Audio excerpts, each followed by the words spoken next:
30 €. C'est le prix qu'il faut débourser aujourd'hui par mois avec un engagement sur un an pour avoir accès à 8 des 9 matchs de la Ligue 1 sur DAZN. Entre ce prix exorbitant pour la Ligue 1 et l'affaire Bein en Ligue 2, le football français est peut-être sur le point de tomber une bonne fois pour toutes. Et avec cela, des milliers d'emplois risquent de disparaître. Cette vidéo a pour but de tout réunir pour que vous compreniez quels sont les enjeux actuels du foot français avec l'affaire des droits télé.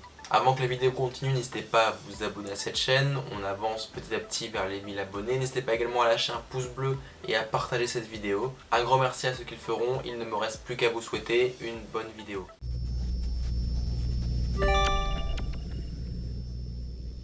Mais avant de rentrer dans le vif du sujet, qui est Vincent Labrune? Né dans une famille aisée d'Orléans en 1971, il a fait des études en économie internationale et finance à la Sorbonne, puis se lance dans le sport par la suite. Il est recruté par France Télé en 1994 en tant qu'attaché de presse au service des sports de ce média. En 2003, il se lie d'amitié avec Robert Louis Dreyfus qui, en 2008, un an avant sa mort, nomme Vincent Labrune président de l'Eric Soccer, société qui détient ASAP OM, qui détient à 100%, vous pouvez le deviner, l'Olympique de Marseille. Le 9 juin 2011, la carrière de Vincent Labrune prend un tournant. Il devient président de l'OM, puis, la même année, il rentre au conseil d'administration de la LFP. La première année avec Marseille est compliquée puisqu'ils finissent loin, 10e, après avoir fini 5 saisons consécutives sur le podium de Ligue 1. Mais en 2012-2013, l'OM va revenir sur le devant de la scène de Ligue 1 en étant dauphin du PSG, pour la reperdre la saison suivante après une 6e place. En 2014, il signe l'arrivée de Marcelo Bielsa sur le banc de l'OM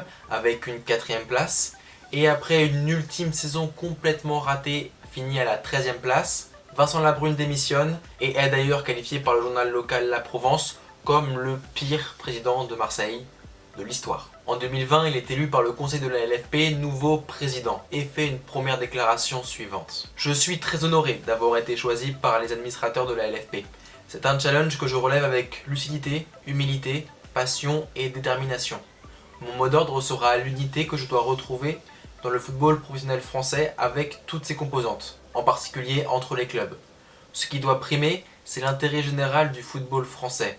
Nous devons être en capacité de nous réformer, de retrouver notre compétitivité accrue sur la scène européenne. Les projets sont nombreux et nous devons les mener tous ensemble, avec les clubs et les joueurs. Ce sont les joueurs qui font rêver nos enfants et qui font venir nos familles au stade. Si je peux me permettre, cette citation a un petit peu mal vieilli.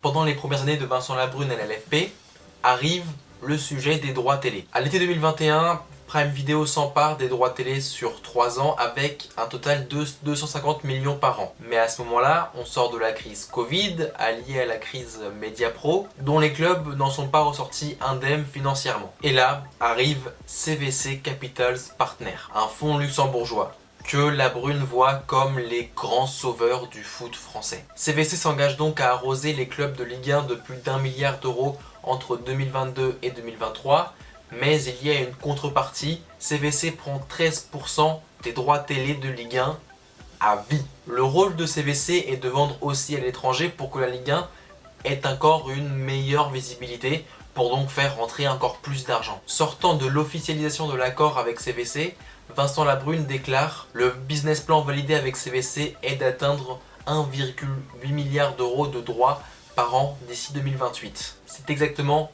2,4 fois supérieur au cumul des droits TV domestiques et internationaux à ce moment-là. Et puis l'appel d'offres sur la Ligue 1 sur la période 2024-2029 a débuté. L'objectif de Labrune était très largement assumé, 1 milliard d'euros par an. Mais avec les départs des superstars qui la composaient, comme Neymar, Messi et plus récemment même Mbappé, la Ligue 1 a forcément perdu de sa valeur. Et puis au fur et à mesure de la saison, on a commencé à discuter de moins en moins au niveau du chiffre. 900, 700 et maintenant 500 millions. Mais au-delà de cette somme qui est donc divisée par 2 comparée aux espérances, il y a un impact direct sur les clubs. En effet, la principale source de revenus des clubs sont les droits de télé, qui est coupé en morceaux inégaux entre les clubs selon leur classement. À titre de comparaison, avec son énorme rayonnement, la Première Ligue a 1,95 milliard par an. Cela permet donc à des plus petits clubs donc en Première Ligue, qui ont donc beaucoup plus d'argent que le dernier par exemple de Ligue 1, de prendre des joueurs expérimentés, de prendre des très bons joueurs, on l'a vu avec Luton, on le voit là avec Ipswich, et jamais un promu de Ligue 1 n'a réussi à faire cela. Donc avec ce milliard voulu, on se retrouve dans un monde où Vincent Labrune a voulu trop gros, et malheureusement, c'est pas que sur le professionnel.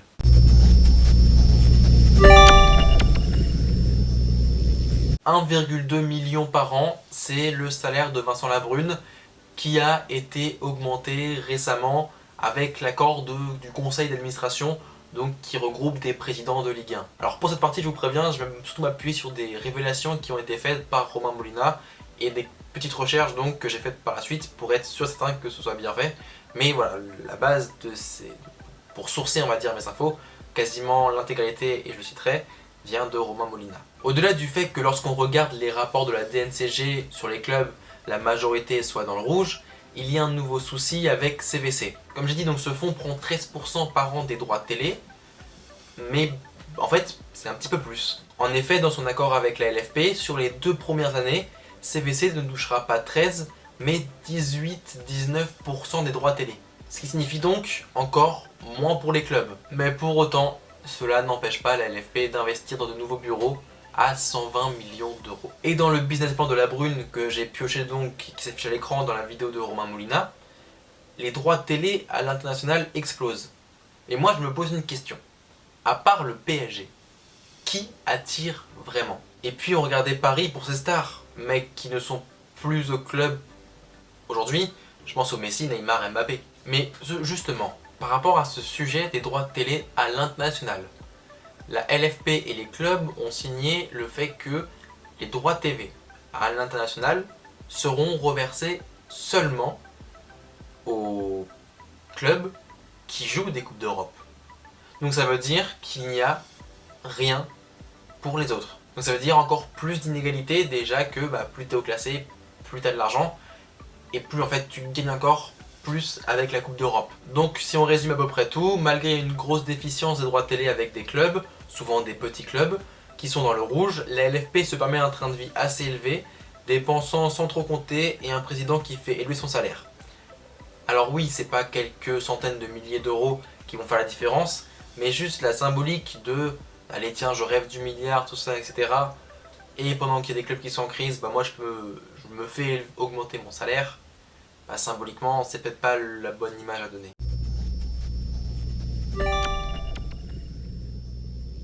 Finalement, le 1er août, à 2 semaines de la reprise du championnat, on a enfin une autre réponse. La LFP débouche sur un accord avec DAZN, plateforme allemande, pour 400 millions sur la période 2024-2029 pour 9 matchs, à qui se rajoute BIN pour 100 millions sur un match, celui de samedi 17h. On se retrouve donc avec moitié moins de ce qui était prévu. Sachant qu'en plus, dans cette part de droit télé, on enlève une partie en taxes et surtout presque un cinquième qui va à CVC. Et au-delà de ça, le plus choquant est forcément ce qu'il faut débourser pour pouvoir regarder la Ligue 1. Comme j'ai dit en introduction, on est sur 30 € par mois pendant un an, sachant que le 1 an c'est sur 12 mois. Donc ça veut dire que même quand il n'y a plus la Ligue 1, les 3 derniers mois, tu continues à payer. Et si tu prends la formule sans engagement, que tu termines fin mai, tu payes 5 € de plus par mois. Et en fait au final, ça équilibre les choses. Et les 5 € que tu vas payer en plus par mois, du coup pendant 9 mois, si tu prends le truc avec engagement, ça va être rattrapé au fur et à mesure. Et il faut donc rajouter à cela les 15 € par mois pour Beansport. Donc en résumé, pour voir l'entièreté de la Ligue 1 en direct, c'est 15 plus 35, le tout x 9. Ça fait donc 50 x 9, ce qui fait 450 €. À titre de comparaison, on pouvait avoir la Ligue 1 pour un an sur Prime avec un pack à 99 €. Et en plus de ça, donc, tu avais aussi l'offre Canal qui fait que si on regroupe tout, on reste quand même 3 fois plus cher pour l'offre DAZN BIN. Alors certes, tu devais prendre l'offre Sport Canal pour tout voir, mais cette offre est, selon moi, et parce que je la prends, est très largement rentable entre Beansport, Eurosport. Et puis il n'y a pas que le foot sur cette plateforme, et même Prime, pour le coup, on avait également tout le catalogue qui allait avec. Mais surtout, on pouvait prendre un compte à deux. Maintenant avec DAZN, il faut payer 20 € par mois en plus pour pouvoir avoir un deuxième écran. Et puis on a vu également le problème de diffusion dans les bars, puisque Prime c'était 89 € par mois pour la diffusion dans les bars. On se retrouve avec 200 € pour DAZN. Là encore un x2.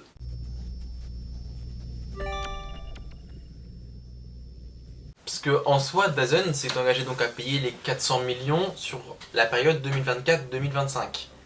Mais dans ce contrat-là, il y a une clause. Une clause de sortie au bout de 2 ans si le nombre d'abonnés n'a pas dépassé les 1,5 million. beIN Sport a également mis une clause de sortie. Donc potentiellement dans 2 ans, il y aurait un nouvel appel d'offres pour les droits télé de la Ligue 1. Et forcément, ce sera peut-être un petit peu moins. Et à la limite, si la couverture faite par DAZN était à la hauteur, bon. Mais là, c'est une catastrophe. 10 minutes de prise d'antenne avant avec beaucoup de pubs et 10 minutes après. Prime, c'était 15 à 20 minutes avant avec un plateau de consultants, d'anciens joueurs et puis derrière un bon débrief. Désormais, c'est 1 ou 2 gars en cabine, même pas sur place, et une personne en bord terrain. Voilà comment on respecte le football français. Surtout, il y a la fin aussi du multiplex, alors qu'il y a 3 matchs qui se jouent en même temps le dimanche à 15 h.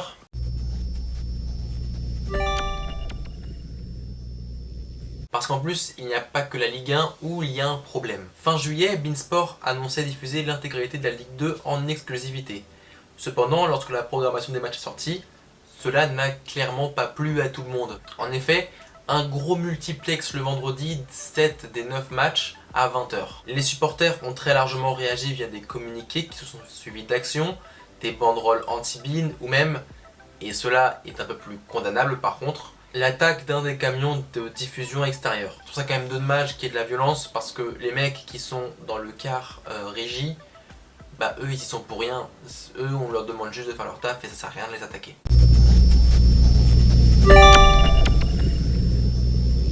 Forcément le football est un sport qui peut avoir tendance à se politiser et la situation actuelle n'a pas échappé à la chose.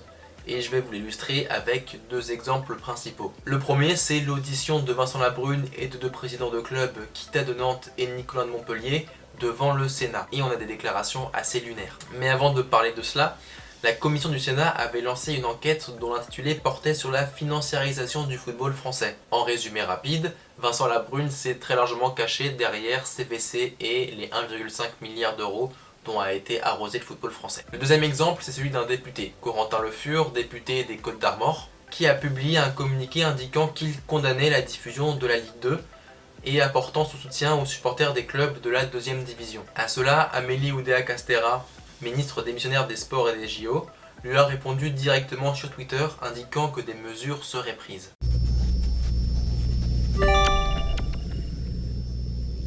Même si pour le moment DAZN ne communique absolument rien sur son nombre d'abonnés ou son nombre de téléspectateurs, les IPTV et Telegram, eux, fonctionnent à plein régime. Et très franchement, au vu des prix, ça se comprend. Pour être franc avec vous, de mon côté, ça fait maintenant 2 ans que j'ai l'offre Canal Plus Sport, que je paye moitié prix parce que je suis étudiant, et pour le coup, parce que je suis non seulement le sport, mais aussi la Formule 1, le MotoGP, etc. et plein d'autres trucs, que j'ai grâce à ce bouquet-là. Mais jamais de la vie je mettrai un seul centime dans l'offre de DAZN. Parce que c'est du foutage de gueule, tout simplement. Mais comme on l'a dit plus tôt, dans 2 ans, DAZN peut se retirer, et après, quid de notre Ligue 1. Le mois prochain, on assistera à une nouvelle élection à la tête de la LFP, qui s'effectue via les présidents de clubs, et on sait que Labrune reste tout de même très apprécié au sein du football français et de ce comité justement. Cette élection pourrait donc être très largement décisive pour la suite du football professionnel français. Voilà, c'est tout pour cette vidéo, j'espère qu'elle vous aura plu. N'hésitez pas à vous abonner, à me dire vous votre avis et vos espérances dans les commentaires. N'hésitez pas à partager cette vidéo, à la liker. Merci à ceux qui le feront, on avance petit à petit vers les 1000 abonnés. Il y a encore même pas, il y a 2 semaines on était à 645, là on est à 685, c'est à l'heure où je vous parle, donc on est sur un très bon rythme. Merci vraiment à tous ceux qui s'abonnent, on se retrouve la semaine prochaine. C'était tout, c'était Marc, ciao.